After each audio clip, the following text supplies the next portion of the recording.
கரும்பு விவசாயிகள் சந்திக்கும் பிரச்சனைகளை விரிவாக பார்த்து வருகிறோம். இன்றைய பெருஞ்செய்தியில் தொடர்ந்து பேசுவோம்.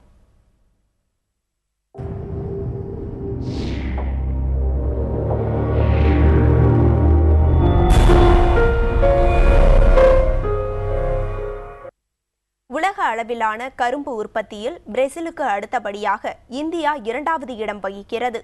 அதில் இந்திய உற்பத்தியில் தமிழகம் மட்டும் 9% பூர்த்தி செய்கிறது என்பது பெருமை அளிப்பதாக இருந்தாலும் இந்த பெருமைக்கு சொந்தக்காரர்களான விவசாயிகள் எந்த இடத்தில் இருக்கிறார்கள் என்பதை விளக்குகிறது இந்த தொகுப்பு.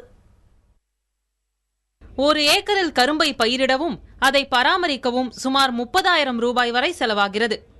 அதோடு அறுவடை கூலி, வாகன வாடகை உள்பட 1,300 ரூபாய் கூடுதலாக செலவிடுகின்றனர் விவசாயிகள். ஒரு ஏக்கரில் குறைந்தபட்சம் 40 டன் கரும்பு உற்பத்தியாகிறது. நல்ல பிழித்திறனில் இருந்தால் தனியார் ஆலைகளில் ஒரு டன்னிற்கு சராசரியாக 2,250 ரூபாய் வரை கிடைக்கிறது. இதன் மூலம் ஆண்டிற்கு 90,000 ரூபாய் விவசாயிக்கு கிடைக்கிறது. செலவு போக வருவாயாக 58,000 ரூபாய் மட்டுமே கையில் சேருகிறது. ஆனால் இதற்காக அவர் செலவிட்டது சுமார் 12 மாதங்கள். ஒரு கரும்பு விவசாயிக்கு ஒரு மாதத்திற்கு 5,000 ரூபாய்க்கும் குறைவான தொகையே வருவாயாக கிடைக்கிறது. இதுவே குறைவான பிழித்திறன் கொண்ட கரும்பு எனில் இந்த வருவாய் மேலும் குறையும். நாட்டில் அதிக பரப்பளவில் கரும்பு உற்பத்தி நடைபெறும் மாநிலங்களில் 3வது இடத்தில் தமிழகம் இருக்கிறது. இங்கு 2012-13 ஆண்டு மட்டும் சுமார் 9,43,000 ஏக்கர் பரப்பளவில் கரும்பு பயிரிடப்பட்டிருந்தது.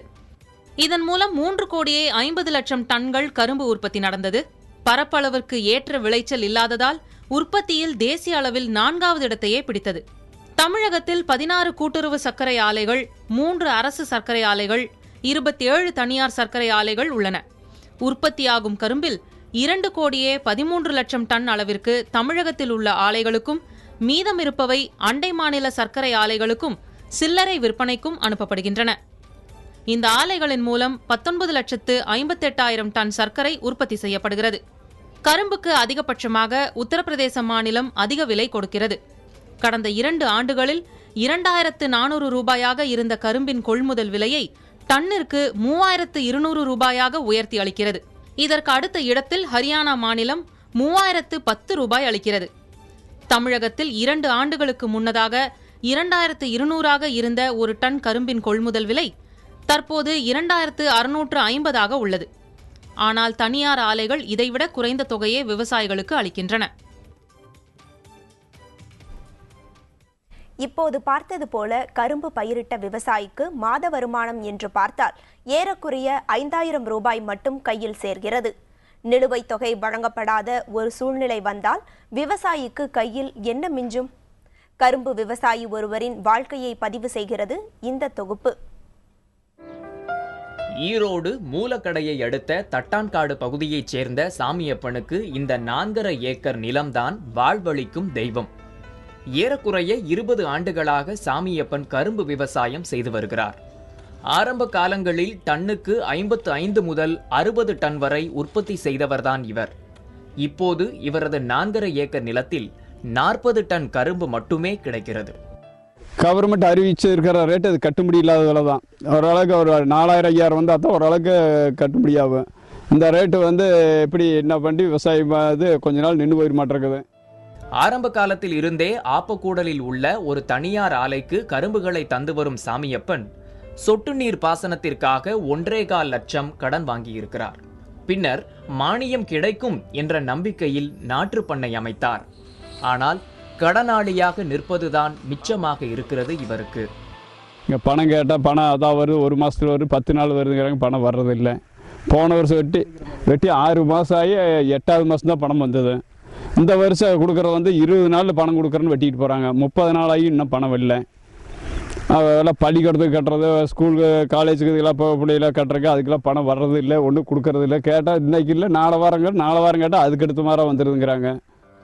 ஏற்கனவே கரும்பு உற்பத்திக்கான செலவுகள் அதிகரித்து வரும் நிலையில் டன்னுக்கு வழங்கப்படும் விலையை உயர்த்தி தந்தால் மட்டுமே விவசாயிகள் வாழ்க்கை மேம்படும் என்கிறார் சாமியப்பன்.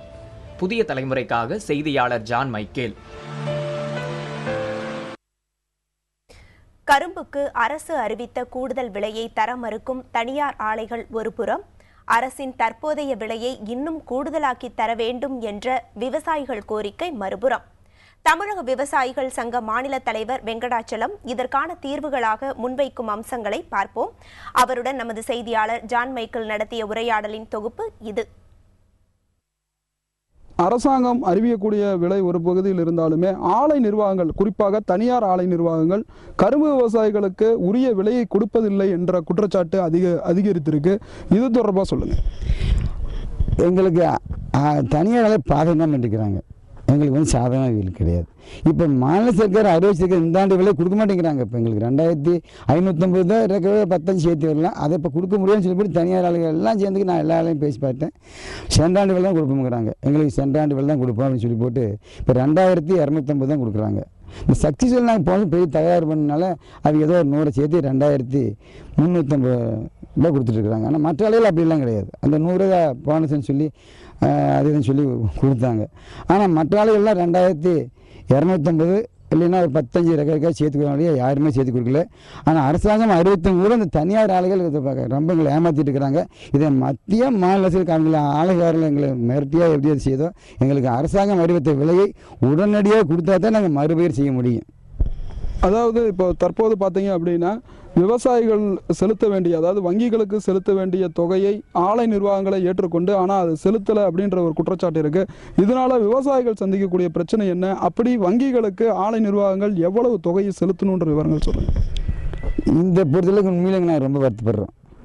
இப்போ வந்து மாநில சர்க்கார் கூட்டுறவு வங்கியில் அந்த டைம் படி கட்டினாங்கனாக்க வட்டி இல்லைன்னு சொல்கிறாங்க. ஆனால் அவங்க அதை கட்டுறதே கிடையாது. இப்போ வட்டியும் சேர்த்து வந்துட போகுது. இப்போ நம்முடைய ஃபேக்ட்ரியில் சில ஃபேக்ட்ரியில் 3 ஆண்டு பாக்கி வச்சுருக்காங்க. 2011, 12, 10, 11, 11, 12, 12 3 ஆண்டு வச்சுருக்காங்க. புதான் சொல்ல போனால் சக்திஸ்வல் கிட்டத்தட்ட 50 கோடி ரூபா பாக்கி இருக்குது. எனக்கு சொல்கிறக்கே சங்கடமாக இருக்குது. இது மாதிரி கிட்டத்தட்ட 10 ஃபேக்ட்ரி தமிழ்நாட்டில் தனியார் ஃபேக்ட்ரியில் 10 ஃபேக்ட்ரிக்கு மேலே எங்களுக்கு பல கோடி ரூபா கிட்டத்தட்ட ஒரு கணக்கு பார்த்து போனால் ஒரு 500,000 ரூபா கொடுக்க வேண்டியது இருக்குது. இந்த தொகையினால் என்ன எங்களுக்கு பிரச்சனை வருதுனாக்கா கரும்பு இப்போ பயிர் இதுக்கெல்லாம் பணம் வந்து சேரல. இப்போ நாங்களே கை காசு போட முடியுமா? இது வந்து சர்க்கார் வந்து என்ன செய்யணும்னாக்கா ஆலைக்காரங்களுக்கெல்லாம் ஒரு ஆர்டர் போட்டு உடனடியாக மத்திய மேலே போட்டு எங்களுக்கு வந்து வெட்டினா பாயினால் பணம் கொடுக்கணும். ஒன்று லோன் அப்பப்போ எங்கள் பணத்தை அவங்க கை காசு கொடுக்கல, எங்கள் பணத்தையே பிடிச்சிக்கிட்டு வருஷங்களில் ஏமாற்றிட்டு இருக்கிறாங்க. அதுக்கு ஒரு நிரந்தர தீர்வு கண்டால் வெளியே நாங்கள் விவசாயிகள் இந்தியா பூரா பிழைக்கவே முடியும்னு நான் தெளிவாக சொல்லிக்கிறேன். நன்றிங்க ஐயா. அதாவது இனிக்கும் கரும்பை கொடுத்தாலுமே கசக்கும் அனுபவங்களையே ஆலை நிர்வாகங்கள் கொடுப்பதாக விவசாயிகள் குற்றச்சாட்டுகளை முன்வைக்கிறாங்க.